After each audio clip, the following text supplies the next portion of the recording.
Nyaob obra, Ding kami ti parya. Ken oong. Dane, damo, basit nga. Plantasyon. Plantasyon. Suplihan ti buong mundo. Ano yung ampalaya. Tete paryamin eh. Umay kayon kakabsat ko, taga-braw tayo iti uong kan parya. Siyempre bago po tayo mag-umpisa, kamusta po kayong lahat?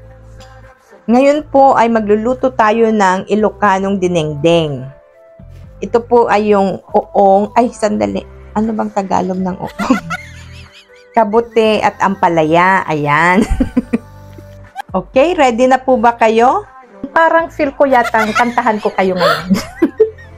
Walang ko kontra. O sige, sumabay kayo ha. Daytoy tilalaok na parya ken oong sibuyas laya bugoong ken manteka. Ayan. No bashing. Trip ko lang kung pasayahin kayo. Okay, umpisahan po natin sa paghugas ng mga kabute and then himayin po natin ng maliliit ng kagaya niyan. Okay? Alam niyo po kaming mga Ilocano, masaya na po kami basta may dinengdeng or inabraw. Maski na saan pong sulok ng mundo kami mapadpad, dinengdeng is life. Oh yes. Sabaw at gulay, solve na po kami.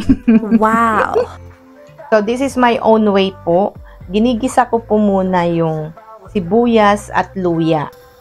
Kasi para po sa akin, parang mas masarap yung naigigisa. Lalo po kasing lumalabas yung kanilang flavor at yung magbango nilang aroma. Kaya maski na hindi po natin sagpawa ng prinito or tinulo na isda, masarap pa rin. Ay, sandali po. Ilocano pala yun. Ibig ko pong sabihin, maski na wala po siyang sahog na isda, masarap pa rin yung sabaw. Yan. Now, kung okay na po lahat yung ating mga aromatics, pwede na po nating idagdag yung ating boneless bagoong. Ayan. Ang sarap nitong bagoong na to. Ginigisa ko rin po yung bagoong. Masarap talaga. I-try nyo din. Wow. Ang bango-bango talaga ng bagoong. Now, pwede na po nating ilagay yung ating tubig. Ayan. Nasa sa inyo po kung gaanong karaming sabaw po ang gusto nyo. At wala pong exact measurement po ang dinengdeng. So, takpan lang po natin at antayin natin itong kumulo. Then, pag kumulo na po, pwede po tayong magdagdag din ng any seasonings. Pero optional po ito. Pwede rin namang wala. Ayan, unahin po nating ilagay ang ating mga kabute. Ayan, sarap.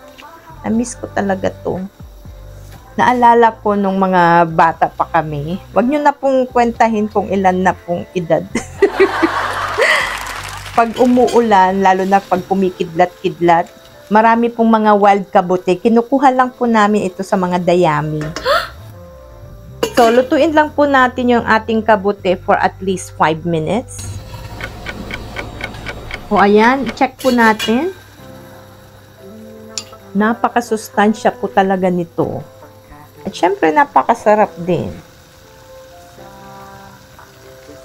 Kapag okay na po yung mushroom, pwede na po nating ihalo yung ating ampalaya. Ayan. This is fresh from our mini garden. Wow! Alam niyo po, mahirap maghanap na ampalaya dito.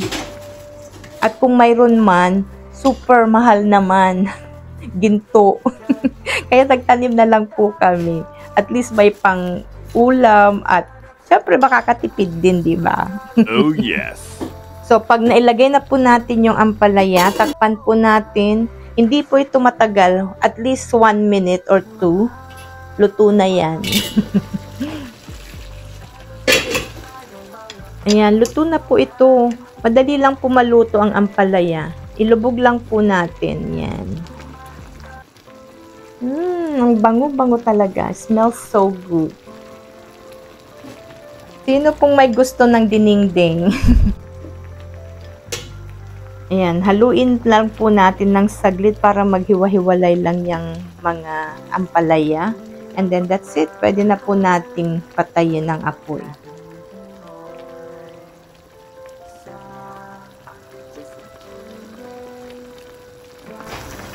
Tikman po muna natin.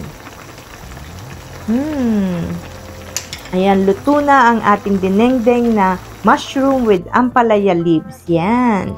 Nagimasa po. Umay kayon kakabsat. Ayan, i-plate up ko lang po at kakain na tayo. So, ito na po yung ating napakasarap na dinengdeng Ilocano o ongken paria. Sa Tagalog naman ay kabute at ampalaya. Okay, yan po ang ating recipe ngayon. Sana po ay may natutunan kayo. At kung may comment and suggestion po kayo, please feel free to comment down below. At kung nagustuhan naman po ninyo, pakipindot lang po ang like and share button. Sa mga hindi pa po nakaka-subscribe, mag-subscribe na po kayo. Huwag niyo pong kalilimutang pindutin ang bell button para lagi po kayong updated sa lahat ng ating mga bagong lutuin. Thank you for watching. Bye!